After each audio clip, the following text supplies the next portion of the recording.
2019 के विधानसभा चुनावों में रूठे आदिवासियों को मनाने के लिए बीजेपी के चाणक्य माने जाने वाले अमित शाह आज जबलपुर आ रहे हैं। देश के गृह मंत्री अमित शाह आज जबलपुर में आदिवासी सम्मेलन में शिरकत करेंगे। गैरिसन ग्राउंड में होने वाले इस आयोजन में करीब 3000 आदिवासी शामिल होंगे। इसी मंच से अमित शाह शिवराज सरकार के जनजातीय समाज जोड़ो अभियान का भी शुभारंभ करने वाले हैं। ये अभियान 15 नवंबर यानी कि बिरसा मुंडा की जयंती तक चलेगा। अमित शाह आज सुबह 11:30 बजे संस्कार धानी पहुंचेंगे। शाह डूमना एयरपोर्ट से माल गोदाम स्थित शहीद स्थल जाकर आदिवासी राजा शंकर शाह कुंवर रघुनाथ शाह की प्रतिमा पर माल्यार्पण भी करेंगे। इसके बाद आदिवासी सम्मेलन में शिरकत करने के बाद गृह मंत्री वेटनरी कॉलेज से उज्ज्वला योजना 2 का आगाज करने वाले हैं।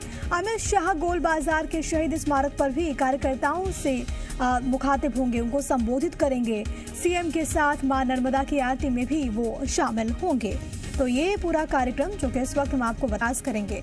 अमित शाह गोल बाजार के शहीद स्मारक पर कार्यकर्ताओं को संबोधित भी करने वाले हैं। सीएम के साथ मां नर्मदा की आरती में भी शामिल अमित शाह केंद्रीय गृह मंत्री होंगे।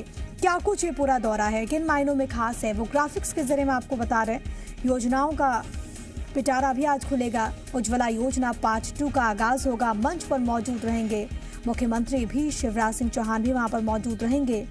शिवराज सरकार का जनजातीय समाज जोड़ो अभियान जिसका शंखनाद होना है। गैरिसन ग्राउंड में तमाम तरह के इंतजामात, कई घंटों का ये दौरा रहेगा और आगामी चुनाव के मद्देनजर, मिशन 2023 के मद्देनजर ये जो दौरा है वो बेहद ज्यादा खास है, क्योंकि ये पूरा जो इलाका है, क्षेत्र है महाकौशल का, वहां पर आदिवासी बाहुल्य वो इलाका है और ऐसे में उनको साधने की कोशिश कहीं ना कहीं इस दौरे के जरिए की जाएगी। आकाश मेरे साथ, मेरे सहयोगी तमाम जानकारी के साथ जुड़ गए हैं। आकाश, कई मायने में केंद्रीय गृह मंत्री का ये दौरा बेहद ज्यादा खास हो जाता है, क्योंकि 2018 में जिस तरीके से हमने देखा कि आदिवासी खिसकते हुए नजर आए थे, उनको फिर से अपने पाले में लाने की कोशिश, और आज जब केंद्रीय गृह मंत्री पहुंचेंगे, बैक टू बैक कई सारे कार्यक्रम, कई सारी सौगातें भी देंगे आदिवासियों को वो। बिल्कुल, देखिए ये बेहद अहम दौरा केंद्रीय गृह मंत्री अमित शाह का माना जा रहा है। विधानसभा का चुनाव भले ही दूर है, लेकिन बीजेपी अपनी जमीनी स्तर की तैयारियों को तेज कर दी है और इसका अंदाजा केंद्रीय गृह मंत्री के इस दौरे से लगाया जा सकता है।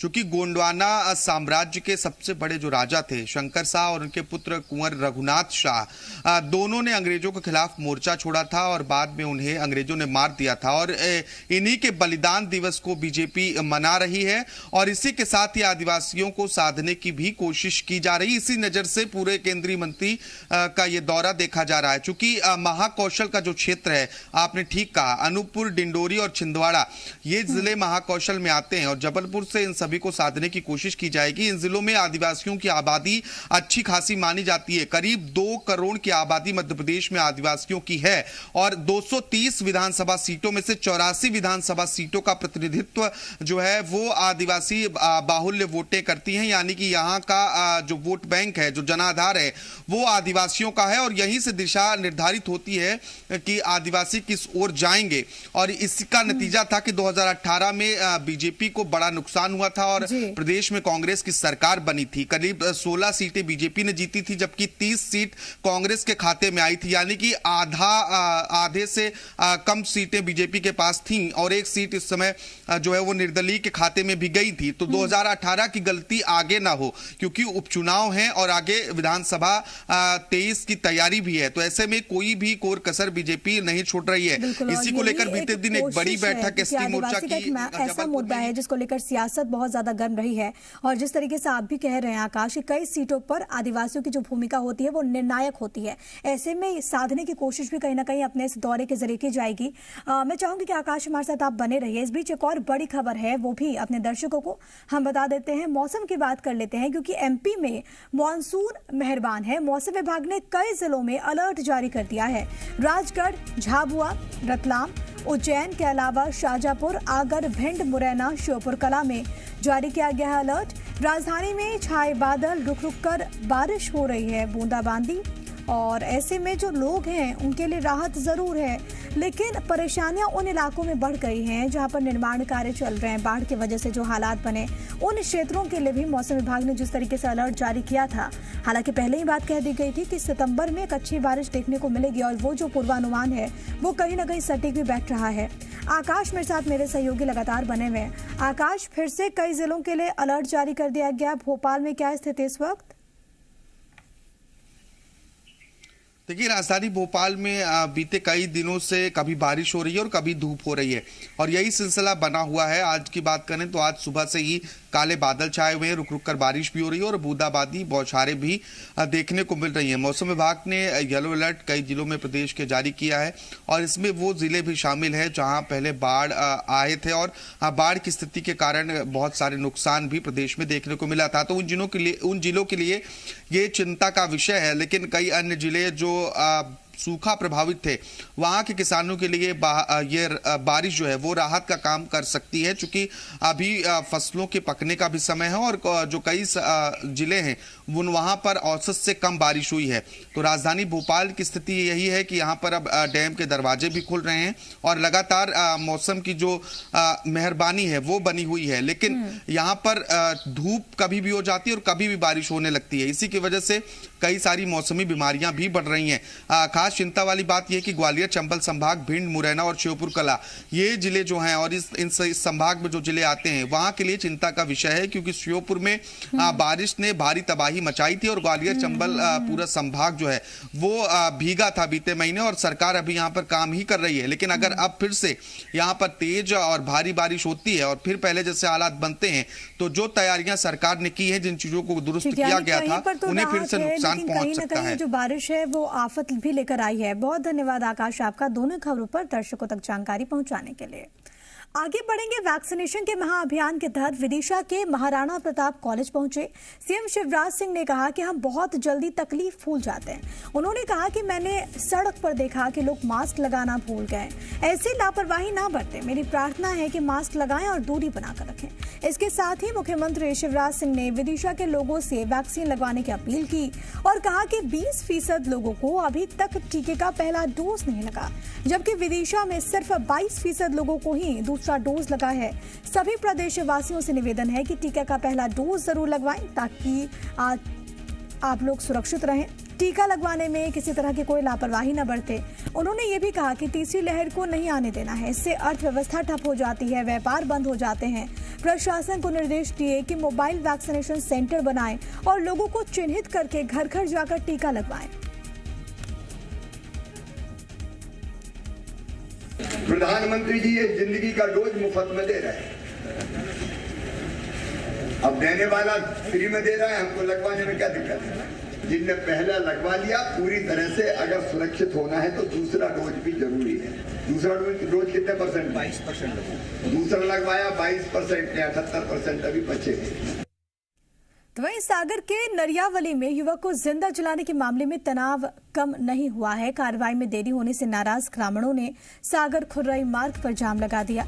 इस दौरान मौके पर मंत्री भूपेंद्र सिंह भी पहुंचे। उन्होंने ग्रामीणों से बात की और पीड़ित परिवार को 1 लाख रुपए की आर्थिक सहायता देते हुए परिवार के एक सदस्य को सरकारी नौकरी दिलाने का भरोसा भी दिया। ग्रामीणों की मांग है कि जब तक आरोपियों का मकान नहीं गिराया जाएगा तब तक अंतिम संस्कार नहीं करेंगे।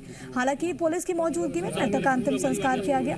पुलिस के अनुसार लड़की ने मौत से पहले बयान दिया था कि राहुल यादव ने घर आकर उसको आग लगाई थी और परिवार वालों ने बचाव किया था। वहीं मृतक युवक के बयान के आधार पर पुलिस ने युवती के पिता सहित 4 लोगों को गिरफ्तार किया।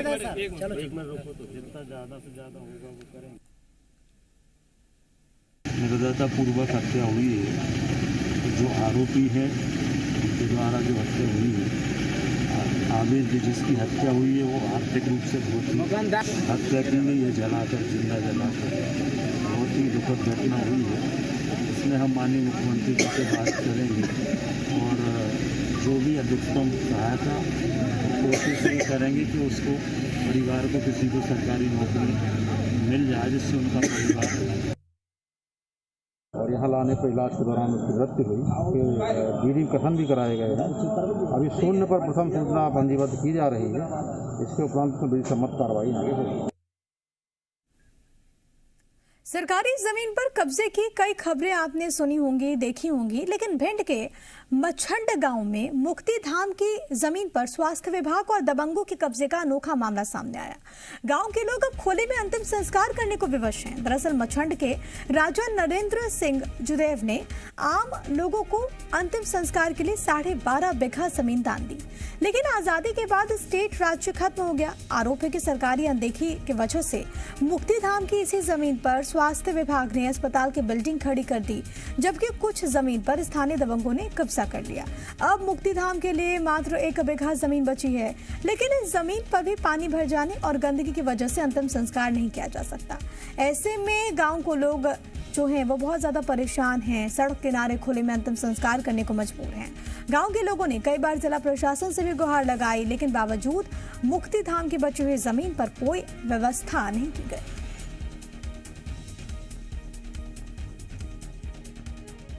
बैठने को जगह नहीं है, टीन सेट नहीं है। यहाँ प्रशासन बिल्कुल सुस्त है और कुछ भी नहीं कर रहा है। लोगों के पास जो है ऐसे कई लोग हैं जिनको जो है अपने प्रिय लोगों का जब जो है दाह संस्कार या संस्कार करना, अंतिम संस्कार करना होता है तो परेशानियाँ देखनी पड़ती हैं। पानी की व्यवस्था नहीं है, बैठे हुए को व्यवस्था नहीं है, घूरे डाल रहा है। 12 बीघा जमीन है, 12 बीघा जमीन है शमशान घाट की, बहुत पुरानी, राजा नरेंद्र सिंह जुदेव के जमाने की।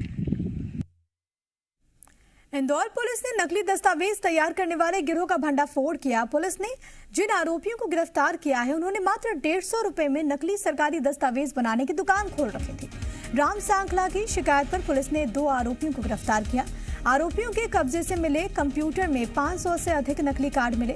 पुलिस के अनुसार बीकॉम के दोनों छात्र महज 10 मिनट में किसी का भी नकली Aadhaar card, marksheet, PAN card, licence, Ayushman card बना देते थे। असली जैसे दिखने वाले नकली कार्ड्स को कोई पहचान भी नहीं सकता था। बाढ़ गंगा के शांति नगर में दोनों आरोपी प्रियांशी ऑनलाइन नाम से दुकान चला रहे हैं। प्रदीप और अजय प्रिंट पोर्टल एप्लीकेशन की मदद से मात्र 150 रुपए में दस्तावेज तैयार कर देते थे। यह एक ऐप पे काम करता है। उस ऐप के माध्यम से ये सभी प्रकार के डॉक्यूमेंट्स, चाहे वो मार्कशीट हो, आयुष्मान कार्ड हो, आधार कार्ड हो, वोटर आईडी हो, पैन कार्ड हो, कुछ भी बना सकता है। तो इन्वेस्टिगेशन है, चूँकि फ्रॉड है, फोर्ज डॉक्यूमेंट तैयार किए गए हैं, तो ये टाइम कंज्यूमिंग है, थोड़ा समय लगेगा इसमें। वहीं ट्रैफिक सिग्नल पर डांस करने वाली वायरल गर्ल अब खुद ही इंदौर पुलिस के पास माफी मांगने पहुंच गई। सोशल मीडिया पर वायरल हुई मॉडल श्रेया कालरा ने डीएसपी से मुलाकात की और पूरे मामले पर माफी मांगी। श्रेया का कहना है कि उनका इरादा कानून तोड़ने का नहीं था, अब वो ट्रैफिक विभाग के साथ मिलकर लोगों को जागरूक करने का काम करना चाहती है। श्रेया का कहना है कि वो सिर्फ लोगों को मास्क और ट्रैफिक के नियमों के प्रति जागरूक करने के लिए डांस कर रही थी, लेकिन ये डांस गलत तरीके से ट्रेंड हो गया। उन्होंने अपनी गलती के लिए माफी भी मांग ली है। हालांकि उनके खिलाफ विजयनगर थाने में मुकदमा दर्ज हो चुका है। श्रेया ने कहा कि वो बिल्कुल नहीं चाहती कि लोग इस डांस को देखकर एक ट्रेंड सेट कर लें और युवा वर्ग उन्हें फॉलो कर ले।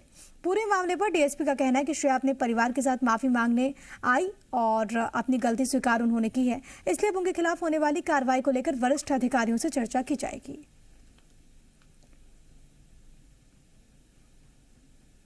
के लिए नहीं कर रही थी या किसी पब्लिसिटी स्टंट के लिए नहीं कर रही थी, तो प्लीज इस मैसेज को जिस हिसाब से मैं पोर्ट्रे करना चाहती हूँ उस तरीके से। क्या ट्रैफिक पुलिस के साथ आने वाले समय अवेयरनेस अभियान का हिस्सा होंगे? हाँ जी, मेरी डीएसपी सर से बात हो गई है। आगे जो भी जितने भी कैंपेन्स होंगे, मैं अपने इंस्टाग्राम के थ्रू अपनी ऑडियंस को अवेयर करने की कोशिश करूंगी और उनके साथ मिलकर काम करना जरूर पसंद करूंगी। के द्वारा बताया गया कि भविष्य में इस तरीके से नहीं होगा और ट्रैफिक अवेयरनेस को लेकर जो सोशल इन्फ्लुएंसर्स की जो टीम है उसके साथ मिलकर वो भी आगे काम करना चाहती है कि अगर कुछ अच्छे काम के लिए वो कोई हमारा सहयोग करे तो उसमें वो सहभागी बनना चाहती है। तो मेरे ख्याल से कि बहुत अच्छी बात है कि कोई अपनी गलती मानता है, स्वीकारता है और अच्छे कामों के लिए आगे बढ़ता है, तो मेरे ख्याल से बहुत अच्छी बात है।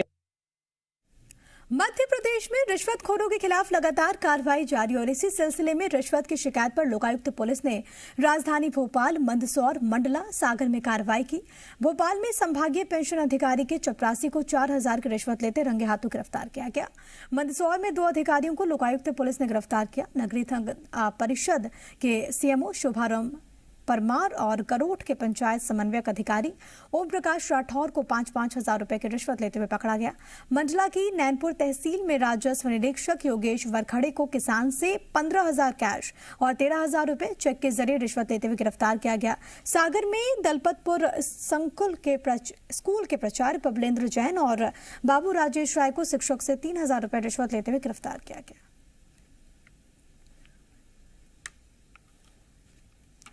इंदौर में प्रधानमंत्री नरेंद्र मोदी का जन्मदिन मनाया गया। मौके पर 3D रंगोली बनाई गई। 21 कलाकारों ने मिलकर 7100 स्क्वायर फीट में 1960 किलो रंग से 36 घंटे में इस रंगोली को तैयार किया। इसमें प्रधानमंत्री मोदी अपनी मां हीराबेन को लड्डू खिलाते हुए नजर आ रहे हैं। शहर की कलाकार शिखा शर्मा ने बताया कि अपनी टीम के साथ मिलकर खालसा कॉलेज में ये रंगोली बनाई।